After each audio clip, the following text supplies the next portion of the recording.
Olá pessoal, estamos começando aqui mais uma edição do nosso podcast Atualizando Urandi. Você já sabe, toda semana a gente traz um convidado ou convidada especial para batermos um papo e falar de coisa boa, ações para o nosso município, também expor as ideias do nosso povo. Está começando aqui mais uma edição do nosso podcast Atualizando Urandi. Já agradecendo os nossos patrocinadores, a Porto Cred, sob a direção do meu grande amigo Eduardo Posto. Agradecer também a doutora Júlia Marisa, biomédica. Agradecer ao Café Bom Sabor, que está sempre nos acompanhando aqui em todas as nossas edições. E, é claro, ao Laboratório Qualivida, por estar confiando em nosso trabalho. Você já sabe quem está comigo aqui hoje, porque nós já anunciamos, já viram aí a nossa thumbnail, né, do nosso podcast, da nossa edição.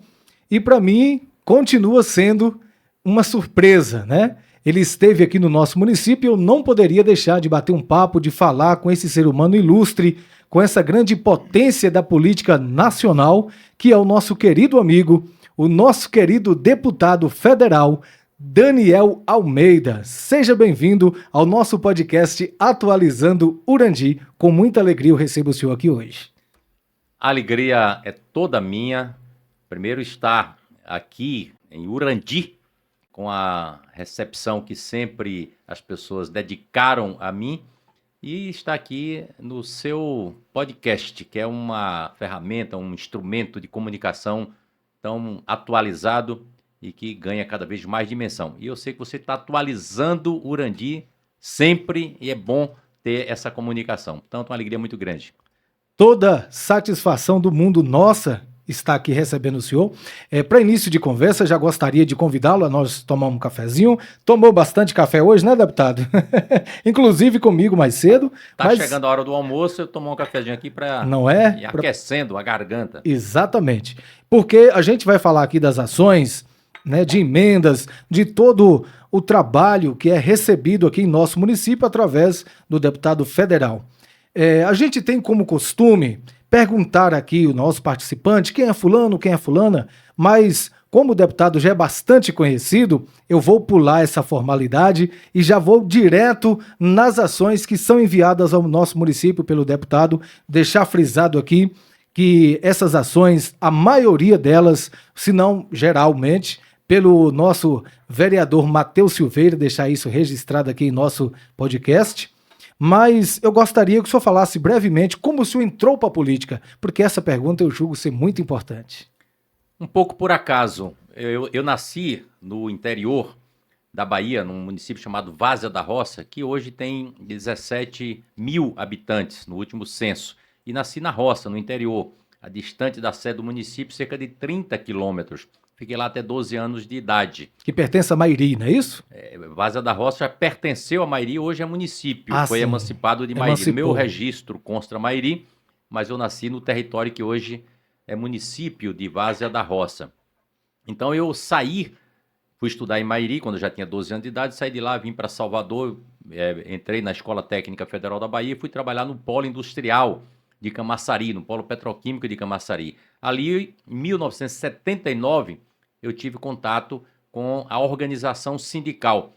Surgiu um movimento sindical com Lula liderando no ABC paulista, e isso contaminou, agitou o polo industrial da Bahia, o polo industrial de Camaçari. Eu estava lá no meio disso. Que maravilha. Ali comecei a ter contato com a atividade sindical e em 1982 fui eleito para presidir um sindicato de trabalhadores, Sindicato dos Trabalhadores na Indústria Têxtil, ali da Bahia, né? E em 1988 surgiu a oportunidade de ser candidato a vereador em Salvador. Então isso tudo foi um pouco por acaso. As circunstâncias foram me levando a ter contato com a vida política e eu nunca imaginei que seria candidato a vereador em Salvador, saindo lá do interior da Bahia com tão pouco tempo. E fui eleito em 1988, de lá para cá não parei mais de disputar eleições. Tive 4 mandatos de vereador em Salvador e depois saí de vereador, fui direto para a Câmara Federal, onde estou no 6º mandato de deputado federal. 6º mandato, que inclusive nesses 6 mandatos foram muitas emendas, foram muitas ações como deputado E a gente não vai conseguir aqui falar de tudo, né, deputado? A gente sabe, obviamente, que não. Seria 10 horas de podcast e a gente não ia conseguir. Mas eu já gostaria de frisar, para a gente ser bem prático aqui, bem rapidinho. Olha só, para o nosso município de Urandi, viu, gente? Isso é importante a gente frisar. Mais de 10 mil metros de canos PVC para as associações de Extrema, Pé da Ladeira, Cachoeira e Covas de Mandioca, caixas d'águas plásticas para a comunidade de Barreiro e Riacho do Mel, microtrator para a Associação de Estreito, kit de panificação para a Associação de Núcleo 2, kit costura para a Associação de Lagoa Grande, mais de 2 milhões no esporte do nosso município, inclusive a reforma do estádio, né, José Catarino, que ficou impecável, o apoio aos eventos esportivos, obviamente, né? A descida das escadas do Alto do Cruzeiro, o Papaléguas Racing, a Copa União de Futsal aqui do nosso município, que também junta muita gente, a Liga Rural do nosso município, a contribuição na articulação da liberação de investimentos de 20 milhões no sistema de abastecimento de água nas comunidades rurais de Pajeú, Angical, Estreito, Boa Vista do Estreito, Núcleo 1, Núcleo 2, Cantinho, Lagoa Grande, Flores, Congonhas e Piranhas. Dá até tempo o senhor tomar um cafezinho, viu? A articulação junto ao vereador Matheus Silveira, em obras como praças nas comunidades rurais de Extrema, Pé da Ladeira, a articulação junto ao vereador Matheus Silveira em destinação de recursos para a construção de um campo society na comunidade de Pé da Ladeira, que inclusive a licitação já está em andamento, a articulação de melhorias para o Grupo Harmonia Confecções do Pé da Ladeira, o grupo das meninas da costura, contribuição com os grupos produtivos das mulheres do Núcleo 1, mais de 300 mil reais para a construção da ponte de Cova de Mandioca, aquela ponte que atende ali toda a região, articulação de recursos para o plano de carreira dos agentes comunitários de saúde e endemias, muito esperado e foi festejado demais essa articulação, um trator agrícola para a Associação de Pedra Aguda, mais de 1 milhão, minha gente, para a saúde do município de Urandi.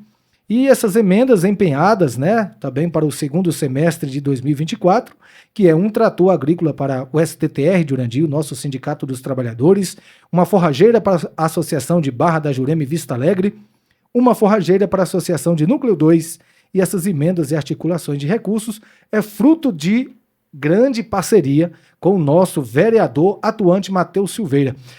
Ufa, é de perder o fôlego, né? Estou dizendo isso, num espaço Nem eu muito sabia que era curto. tanta coisa. Isso, minha gente, num curto espaço de tempo, né? Daniel Gomes de Almeida, ou simplesmente Daniel Almeida, como já colocou, né? Nascido em 21 de janeiro de 1955, é um sindicalista e político brasileiro, atualmente deputado federal pelo estado da Bahia, filiado ao PCdoB. Pois é. Fale do senhor mais pra gente, por Então, favor. é isso. Eu contei um pouco aqui, em poucas palavras, essa trajetória de sair da roça e chegar a um mandato de deputado federal, num tempo curto, coisa que eu não planejei, não imaginei, eu não tenho ninguém na família que tenha feito política anteriormente, foi tudo uma circunstância. Não é hereditário. Não é hereditário. Família de agricultor familiar. Meu pai criou 8 filhos, com minha mãe cuidando só de roças, cuidando só da agricultura familiar. Mas ao chegar à Câmara Federal, em 2003, portanto já estou lá, como você sabe, no 6º mandato, Sim. eu procurei me vincular à origem que eu tenho. Homem do campo, do interior, que conhece essa realidade, sabe qual é a dificuldade que o homem do campo vive, não de ouvir falar, não de ler em livro, vivendo esta realidade. E sabemos também que o potencial que tem o homem do campo. Quem está no campo, quem está trabalhando a terra, só quer ter oportunidade. Tendo oportunidade, saberá produzir, sabe como a terra pode produzir e gerar renda, gerar riqueza, gerar qualidade de vida das pessoas. É verdade. Então, por isso que, ao chegar em Brasília, eu procurei me identificar com esse tema. O meu mandato cuida de acompanhar de perto a luta dos trabalhadores. O agente comunitário de saúde, o trabalhador da indústria, o trabalhador do comércio, principalmente o agricultor familiar e o trabalhador do campo. porque esse é absolutamente imprescindível, porque gera alimento, boa parte dos alimentos que chegam em cada mesa vem da agricultura familiar e quase sempre tem dificuldade de ser representado no Congresso Nacional. Então essa é a minha identidade. E sempre procurando compreender que não dá para fazer todas as coisas que a gente precisa fazer só com a emenda. A Isso. emenda é muito importante. Você fez aí um relato de muitas coisas que a Um gente pouquinho, conseguiu na chegar. verdade, né? Mas, ao mesmo tempo que a gente faz isso, faz a emenda chegar, nós trabalhamos lá para aprovar leis, por exemplo, para não permitir que o governo retirasse a aposentadoria do homem do campo, que eles queriam retirar. Isso, que foi importantíssimo, É né? importante a gente resistir, né? Isso. Fazer leis que garanta recursos para comprar a produção da agricultura familiar, o PAA, ter financiamento para a agricultura familiar. Então, esses são recursos que não chegam através da emenda, que chegam através de políticas públicas que o Estado brasileiro, através das ações do governo federal, pode chegar. Então, meu mandato tem procurado se dedicar a essas questões que são muito importantes. Se a gente fizer mais investimentos aí, nós vamos ter um país mais desenvolvido, nós vamos ter menos violência, nós vamos ter mais pessoas acolhidas no mercado de trabalho, nas escolas. Por exemplo, fazer chegar institutos federais, universidades no interior da Bahia. A Bahia ficou 60 anos, tinha uma única universidade. Se você quisesse fazer um curso de medicina, tinha que ir para Salvador, não tinha outro lugar para fazer, né? Justamente. Agora aqui em Guanabi tem 2, né? Tem em Brumado, tem vários, dezenas no interior da Bahia. Nós tínhamos apenas um Instituto Federal. Eu vim da Escola Técnica Federal da Bahia, nós só tínhamos um em Salvador. Agora nós temos 36, está instalando mais 8. Faz muita diferença ter uma escola como nós temos ali em Guanambi. Verdade. Não é? As pessoas que entram ali, eu passei lá hoje pela manhã, as pessoas que entram ali saem com uma outra cabeça, com outra formação, com condições de contribuir para gerar renda, gerar riqueza com qualidade na região. Então, essas políticas públicas, elas são muito importantes para fazer o desenvolvimento. E esse desenvolvimento chegar no interior. Na minha geração, se você quisesse ter um emprego qualificado, você tinha que sair do interior, como eu fiz, para ir trabalhar em Salvador ou na região metropolitana. Não tinha investimento no interior. Nada. As né? dificuldades eram imensas, Eram né? imensas. Então, o esforço que a gente está fazendo é de fazer com que as pessoas que estão mais distantes da capital possam ter oportunidade e não precisar ter que se deslocar. Então, essas são ações assim que eu considero fundamentais para o mandato. Trabalhar junto ao governo do estado, como a gente tem feito, para ter infraestrutura, estradas, né? Essa estrada que liga Urandi a Licínio, que a gente lutou muito para ela ser construída, ter energia elétrica, ter internet, né? Que é muito importante, ter água. E você falou aqui de projetos de água. Eu, quando acompanhei o prefeito Arlen ao governador Rui Costa, nós botamos lá na mesa só, tem algumas coisas que são prioritárias. Eu estava lá no dia. Alguns deles é a questão da água, não é? Isso. E isso faz muita diferença para a vida das pessoas. Quando chega água, chega estrada, chega energia, chega comunicação, as pessoas querem ficar no interior. A exemplo disso, deputado, se me permite, no final de 2023 agora, nós vimos muito isso. Muitos produtores, agricultores perdendo inclusive as criações, né, os seus bovinos, suínos, os animais, por falta de água, né? E se você faz chegar água, depois você, com acesso à tecnologia, você começa a plantar palma, por exemplo, palma forrageira, começa a fazer silos. Você, com a mesma área que você tem, no mesmo lugar onde você nasceu, você pode usar os potenciais daquele lugar e produzir muito mais do que o que você produz. Com as técnicas, né? Com as técnicas novas. Não precisa você sair desmatando, não precisa você sair poluindo os rios, acabando com as nascentes. É só você ter a informação, ter o apoio, que o homem saberá encontrar a melhor alternativa. Eu disse há pouco ali, visitando o Sindicato dos Trabalhadores Rurais, que qualquer lugar que o cidadão nasceu, ele pode viver ali com decência, com dignidade, produzindo seus alimentos, produzindo uma boa qualidade de vida. Quem nasceu em Israel encontra uma solução compatível com aquela realidade. Isso. Quem nasceu num deserto na África encontra uma solução ali. Quem nasceu na Amazônia é uma solução diferente, mas tem uma solução ali. Quem nasceu no litoral, na beira da praia, vai também se adaptar e encontrar a solução compatível com aquela realidade. O Realmente. problema não é o lugar onde você nasceu, é você enxergar quais são as vantagens, né, e os obstáculos que você tem que superar e usar as tecnologias adequadas para produzir o alimento, a qualidade de vida ali.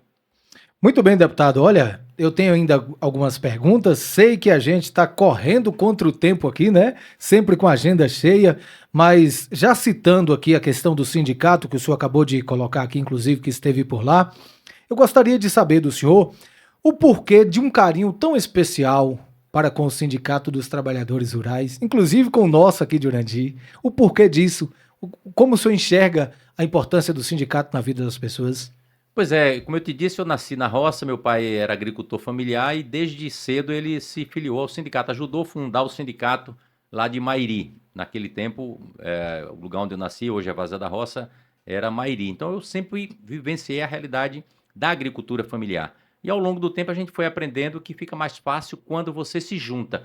Isoladamente fica muito mais difícil você resolver os problemas. E o sindicato é o principal suporte, é o ambiente coletivo, de fazer as reuniões, de fazer os debates, de combinar as coisas para ajudar um ao outro, né? E aprendi isso cedo. Depois me tornei presidente do sindicato, não rural, mas um sindicato de trabalhadores de um setor mais ou menos pequeno, mas gerador de mão de obra, que é o setor têxtil, né? Sim. E quando assumi o mandato, eu me identifiquei com isso. Só é daí que eu vim, eu conheço essa realidade, pouca gente enxerga isso e valoriza e dá suporte, eu vou fazer isso. Então eu procurei me associar à organização dos trabalhadores. Portanto, eu fico muito em casa quando visito um sindicato, quando eu estou no meio de dirigentes sindicais de trabalhadores. E Urandi é um belo exemplo. Eu acompanho esse sindicato há mais de 20 anos. Acompanhei Zé Cardoso, presidente desse sindicato, acompanhei jovens que surgiram aí, homens e mulheres, né? Toda essa trajetória de mais de 20 anos, eu nunca deixei de vir aqui frequentar, acompanhar e valorizar esse sindicato. O Arley, o atual prefeito, nasceu na luta, na organização ali do sindicato. Eu vi ele ainda menino, dando apoio, assessorando o sindicato. Então, eu tenho, assim, muito interesse, muita identidade e valorizo muito esse trabalho, que é a minha origem. Muito bem, deputado. É muito bom ouvir o senhor e dizer dessa bagagem, né, que o senhor carrega há tantos anos aqui, esse carinho enorme para com o nosso povo do município de Urandi e acompanhar essas gestões atrás de gestões, né? O senhor fala de 20 anos atrás, o senhor fala dos dias atuais, isso é muito importante, inclusive para mim, que tenho apenas meus 32 anos de idade, mas que consigo ver no semblante do senhor esse carinho especial pelo nosso povo. Em nome de todos os nossos munícipes, eu quero aqui agradecer ao senhor por esse carinho. E é um carinho, gente, que não é só o carinho, né? É um carinho que é transformado em emendas, é um carinho que é transformado em ações para o nosso povo. Isso é muito bom, isso é especialmente do nosso deputado Daniel Almeida. O senhor foi autor da lei que cria o Dia Nacional do Combate à Intolerância Religiosa, comemorado no dia 21 de janeiro, que dá a proposta, né, a redução da jornada também de trabalho em tramitação na Câmara. Eu gostaria que o senhor colocasse para a gente aí essas duas, não sei se são duas leis, na verdade, aqui a lei que criou o Dia Nacional é uma lei, né, que combate a intolerância religiosa, e a proposta, na verdade, de redução da jornada de trabalho em tramitação na Câmara. Gostaria que o senhor falasse especialmente dessa lei que cria o Dia Nacional, então, do combate à intolerância religiosa. Pois é uma lei, o dia 21 de janeiro, Nacional de Combate à Intolerância Religiosa, foi sancionada pelo presidente Lula, em 2007, se não me engano, portanto é uma lei antiga, e o objetivo é exatamente esse, toda a existência humana tem relação com religião, e cada um tem o direito de professar a sua fé, sua crença, e um deve respeitar o outro, nenhuma é melhor do que outra, todas têm o direito de existir, isso está na nossa Constituição. Aliás, foi o PCdoB, o meu partido, que na Constituinte de 1946 estabeleceu a liberdade religiosa, o direito de prática religiosa. E esse conceito permaneceu em todas as legislações brasileiras a partir de então, e está na Constituição de 88, a nossa Constituição em vigência. Mas, infelizmente, nós ainda acompanhamos guerras, conflitos, em função de posicionamento religioso, um querendo negar a religião do outro. No Brasil também temos isso, especialmente as chamadas religiões de matriz africana. Tem muita intolerância. Muito preconceito, né? Então, o objetivo é nós estimularmos a convivência, a harmônica, o respeito, a empatia, não ter não estimular esse ambiente de conflito religioso. E aí o dia 21 é para que as pessoas façam debate, façam reflexão, levem o debate para as escolas, para as comunidades, para as igrejas, enfim, para os ambientes sociais, para que cada um vá refletindo sobre o mal que pode ter essa prática de intolerância. A questão tem uma lei também que me orgulha muito, que eu estabeleci, está em vigência no Brasil, que dá direito a qualquer trabalhador faltar ao trabalho até 3 dias, num período de 12 meses, para fazer exame preventivo de câncer. O câncer mata muita gente, Que interessante. ceifa vidas e produz um enorme prejuízo à economia. Quando você fica doente, deixa de trabalhar, o seu parente também deixa de trabalhar, o gasto que você tem com o hospital e o risco de perder uma vida que pode ser preservada se detectar o câncer com antecedência. Justamente. E as pessoas dizem, eu não vou fazer o exame porque eu não tenho uma folga do meu trabalho para fazer isso. Pois bem, muita gente não sabe, mas qualquer trabalhador pode ir fazer o exame preventivo de câncer, chegar lá para o patrão e dizer o seguinte, eu fui lá e fiz o exame, está aqui, meu dia vai ser abonado. Durante 12 meses, ele pode faltar até 3 dias. Isso me orgulha muito, eu acho que é importante a gente divulgar bastante isso. E o debate sobre redução de jornada de trabalho é em função da elevação das tecnologias no processo produtivo. Hoje as máquinas já fazem quase tudo por nós, né? Os bens materiais para garantir a subsistência do homem são quase todos feitos por máquina. Você faz o carro, você faz o fogão, você faz a geladeira, você faz até os alimentos, as máquinas processam, né, os bens necessários para a nossa vida numa velocidade enorme. E, no entanto, a jornada de trabalho, ela continua a mesma de 40 anos atrás. Verdade. Não é? Então, se nós reduzirmos a jornada de trabalho, onde as pessoas têm que ficar ali presentes, prestando o serviço, você vai ter mais tempo de se qualificar, de estudar, de se atualizar, de absorver as novas tecnologias para continuar produzindo mais, né? Além de estimular essa economia do entretenimento. Hoje, a principal economia é do turismo, da cultura, as pessoas viajarem, etc. Os países que têm sustentabilidade são aqueles que se prepararam melhor para essa política do entretenimento, né? Da cultura, do esporte, do lazer, da viagem, enfim, da contemplação. Então, eu debato a necessidade da gente reduzir a jornada de trabalho para dar mais qualidade de vida, porque ao mesmo tempo que as máquinas estão fazendo tudo, uma parcela da população muito pequena se apropriam dessa produção e uma grande maioria não se apropria de nada, né? E você está ficando doente mentalmente. Hoje a principal doença é a doença mental. Verdade. É a doença da cabeça das pessoas, porque a pressão é muito grande. O celular, você fica grudado nele, tem que responder a tudo e tal. Às vezes coisas fúteis, né? Verdade. Então, nós precisávamos ter mais tempo para nós mesmos, não ficarmos presos, né, a uma jornada fixa muito elevada, incompatível com o grau tecnológico da produção hoje. Quando essas jornadas foram feitas há 30, 40 anos atrás, jornada de 44 horas semanais, você precisava, 100 horas de trabalho para fabricar um carro. Hoje você precisa de 20, 30, 15 horas. Então, a produtividade aumentou muito, mas o trabalhador não se beneficiou disso. Verdade. Então, olhando por essa outra ótica, o senhor vê essa necessidade, né? Então, foi isso que o senhor enxergou, a necessidade. E muitos países estão fazendo isso. Muitos países já estão introduzindo, por exemplo, semana de 4 dias. Países desenvolvidos, na Europa, etc., estão fazendo isso. Vamos fazer o seguinte, você trabalha aqui na fábrica, no comércio, etc., 4 dias e os outros 3 dias você tem outras atividades. Isso não quer dizer que a economia vai parar, não. Você está gerando o movimento está dinamizando a economia em outros setores. Maravilha.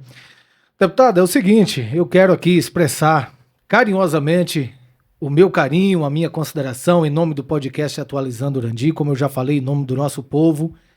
Eu gostaria muito de ficar aqui 2 horas conversando com o senhor, falando de muitas coisas boas, né? Principalmente da política, que é o que o senhor tem feito aí em seus últimos, acho que 20 e poucos anos que está na vida pública. Não, 34 anos de mandato. Tô para trás, minha gente, tá vendo? Tô lá atrás, 32 tenho eu. Então eu gostaria muito da gente prolongar bastante o nosso papo, mas como foi combinado aqui bem rapidinho a nossa prosa, eu gostaria que o senhor colocasse mais alguma coisa que o senhor acha interessante aqui informar para o nosso povo e fizesse as considerações finais, já convidando o senhor para voltar outras vezes para a gente bater um papo mais folgado, com mais tempo aqui no nosso podcast. Eu que tenho que te agradecer a oportunidade de atualizar o Urandi nesse bate-papo tão interessante e necessário a gente estar conversando. Agradecer a oportunidade de ter essa conexão com o Urandi. Deixar aqui meu abraço caloroso e minha parceria com o Matheus. Matheus é um desses políticos de muito talento, muito empenho, dedicado, corre atrás das coisas. Ele me cobra todo dia, me liga, nada de pessoal, nada para ele, é sempre pedindo em favor da comunidade. Então, pessoas assim são muito necessárias na vida política. Dizer da alegria de ter compartilhado aqui os 50 anos de fundação do Sindicato dos Trabalhadores e Trabalhadoras Rurais de Urandi. Uma linda festa. Eu não pude vir aqui na semana passada, fiquei muito sentido porque o presidente Lula veio à Bahia e aí me convocou para acompanhá-lo. Eu não tive condições de vir, estava agendado. Meu filho esteve aqui me representando, mas eu, na primeira oportunidade, disse, eu vou lá. A oportunidade surgiu hoje, eu vim aqui. Quero deixar meu abraço a Juliana, a todos que compõem o Sindicato dos Trabalhadores e deixar meu abraço ao Arley, esse grande líder político que brilha, que tem uma marca inconfundível de competência, eficiência, lealdade, capacidade política, de capacidade de gestão e que é um bom exemplo de prefeito para essa terra e para essa região. Então, eu estou muito em casa, muito feliz de estar aqui. Obrigado pela oportunidade. Pois é, deputado, eu gostaria muito mesmo que o senhor voltasse outra vez, como eu já disse. E antes de terminar, eu tenho uma pequena grande pergunta, mas eu gostaria que o senhor respondesse. Brevemente, rapidamente, como é estar com o presidente Lula? É uma pergunta breve, mas eu sei que seria longamente para ser respondido, mas como o senhor coloca dessa satisfação que é estar com ele? Eu sou um privilegiado, porque eu tive os primeiros contatos com o presidente Lula em 1979. Como tive parcerias com o Jacques Wagner, também em 79. Eu conheci Jacques Wagner numa Assembleia de Trabalhadores do Polo Industrial de Camaçari em setembro de 1979. E logo depois conheci o presidente Lula, que era o principal líder sindical daquele momento. Acompanho ele, portanto, desde então. Acompanhei todas as campanhas do presidente Lula. Tive com ele muitas vezes, quando ele era candidato, quando vinha à Bahia, em caravanas, em assembleias, em reuniões. Como presidente da República, tive a oportunidade, sempre continuo a ter, de encontrá-lo. Sou vice-líder do governo no Congresso Nacional, portanto, de vez em quando estamos em reunião. E isso é um privilégio porque Lula é um desses seres humanos raros, que só nasce um em cada século. É diferenciado. Se nascer, né? Se nascer, né? Porque o talento que ele tem, a capacidade política, o jeito de tratar com as pessoas, a espontaneidade que ele tem, é um ser humano assim muito completo. E a capacidade, imagina, é a única pessoa que foi eleito 3 vezes para presidir o Brasil. Não teve precedente anteriormente, isso é raro no mundo.